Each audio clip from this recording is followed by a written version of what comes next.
सर्वमङ्गलमाङ्गल्ये शिवे सर्वार्थसाधिके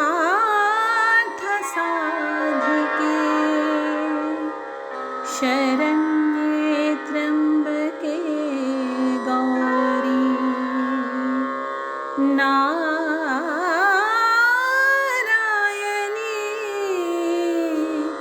नमोस्तुते।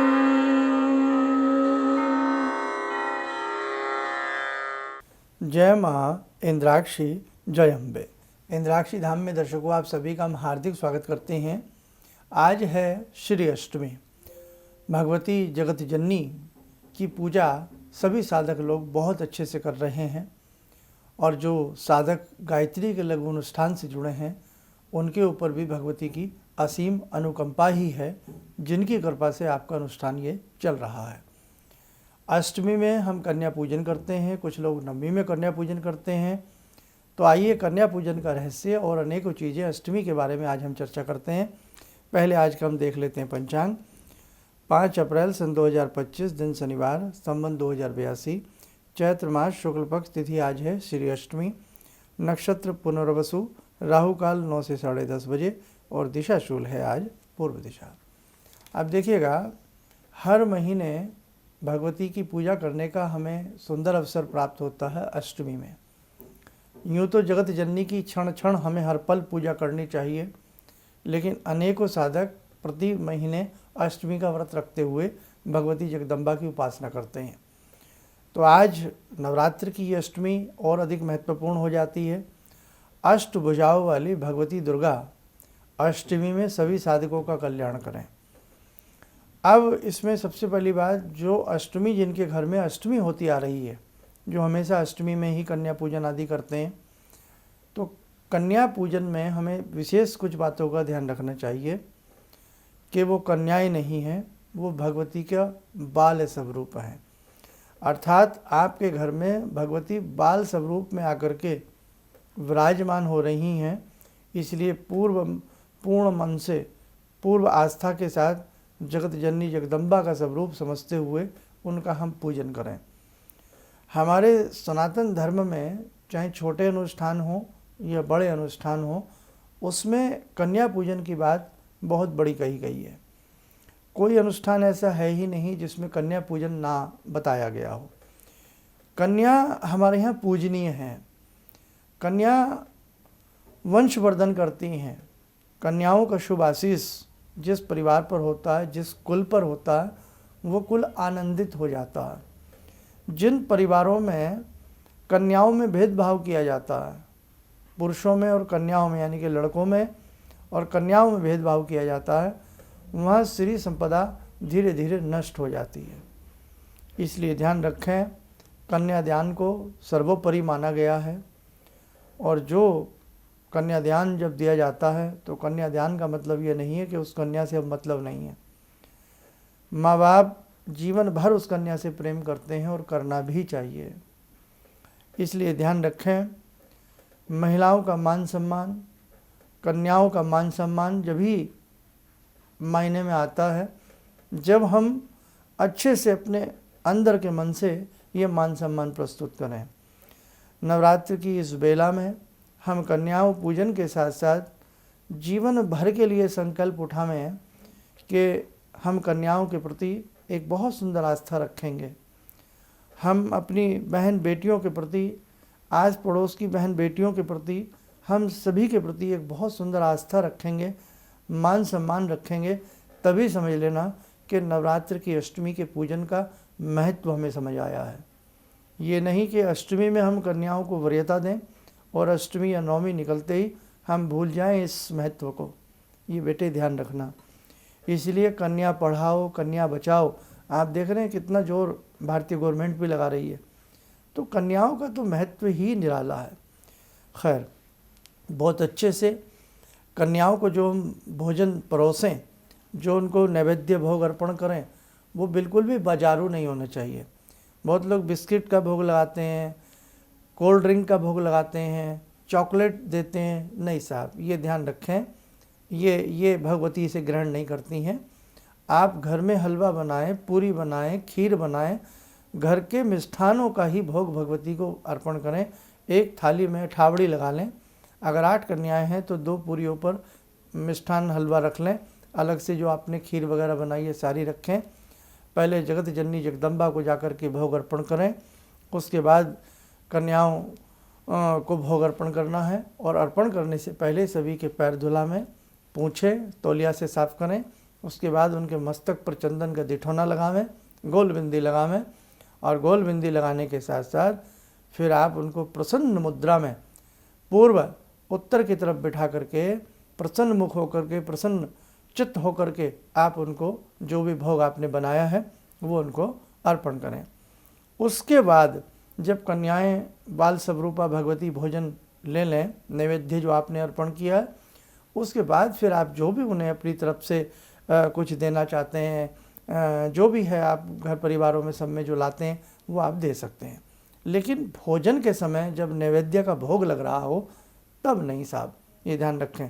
किस शास्त्र में लिखा है कि जगत जननी जगदम्बा चॉकलेट खाती हैं? किस शास्त्र में लिखा है कि साहब वो कोल्ड ड्रिंक पीती हैं? तो इसलिए बेटे ऐसा ना समझे आप उन्हें बच्चा समझ रहे हैं। आप समझ रहे हैं हमारे यहाँ बच्चे आए हैं, बच्चे नहीं आए हैं, वो भगवती स्वरूपा आई हैं। जगत जननी ने बाल रूप में आपके घर में चरण रखे हैं। ये बातें आप भूलें ना। इसलिए आस्था है तो पूर्ण रूप से आस्था को बना करके रखिएगा। केवल ये नहीं कि साहब 2 मिनट में हूँ हाँ की चलो जी हो गया, नहीं साहब। अब कलश उठाने की बात है तो जब कन्याओं को जिमामें, फिर जब कलश आपने जो रखा है उसको हल्का सा पहले हिला दें। अब आरती वगैरह सारा अपना बाद में करना चाहें बाद में कर लें, पहले करना चाहें पहले कर लें। कलश उठा करके कलश के छींटे सारे घर में दे दीजिएगा। अब इसमें 2 बातें आ रही हैं। एक वो साधक हैं जो गायत्री अनुष्ठान कर रहे हैं, तो जो साधक 9 दिन का गायत्री अनुष्ठान कर रहे हैं वो कलश ना उठाएं, कलश रखा रहने दें। वो कलश आप जैसे आज सप्तमी हो गई, आज अष्टमी हो गई, कल नवमी है, तो कल आपका 9 दिन पूरे हो जाएंगे अनुष्ठान के, और फिर आप उसको अपने आराम से उसको उठा लें। बल्कि हाँ, कल क्यों हो जाएंगे, 7 तारीख को पूरे होंगे आपके, 7 अप्रैल को पूरे होंगे आपके। तो आपको कलश जो उठाना है, जो गायत्री साधना कर रहे हैं उनको कलश उठाना है 7 तारीख को।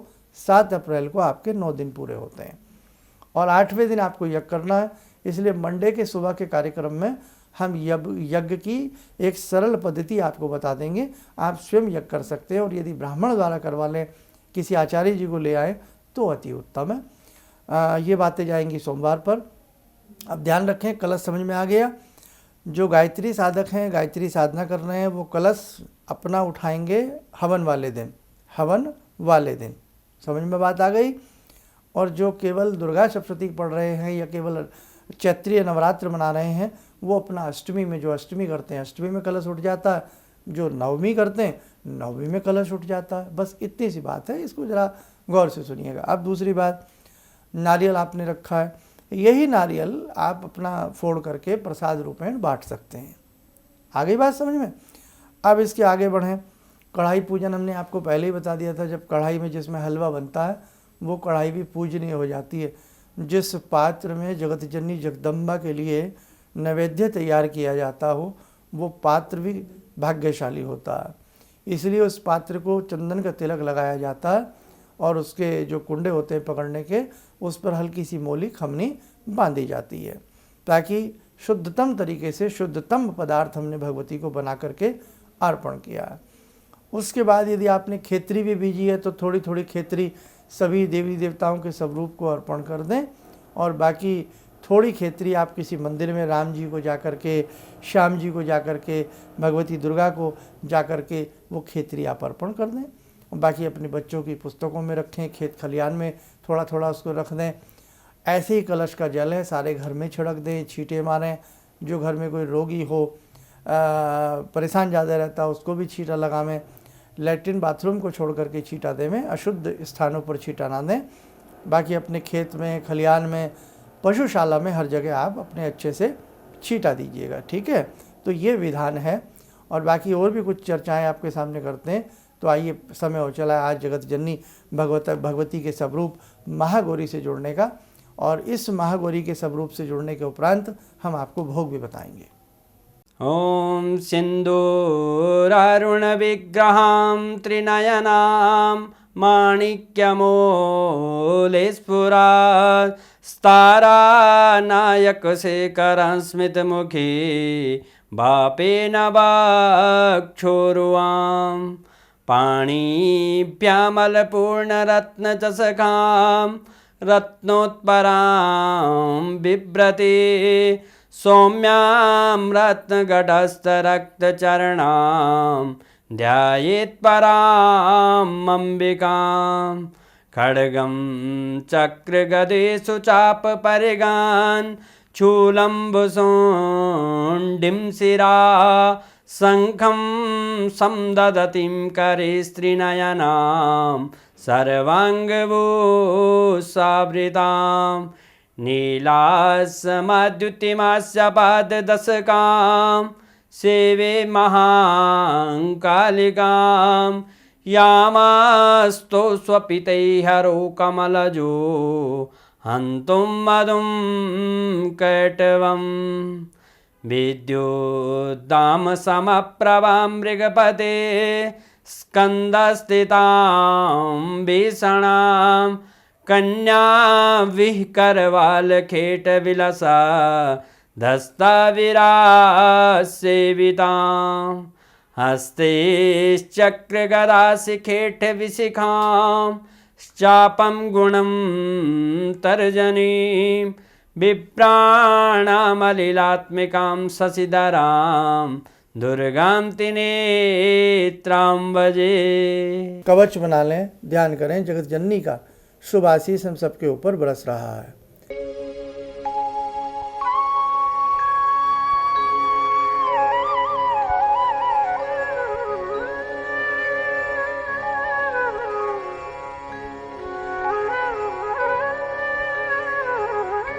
ओम बोलते हुए नेत्र खोलें, सामान्य हो जाएं।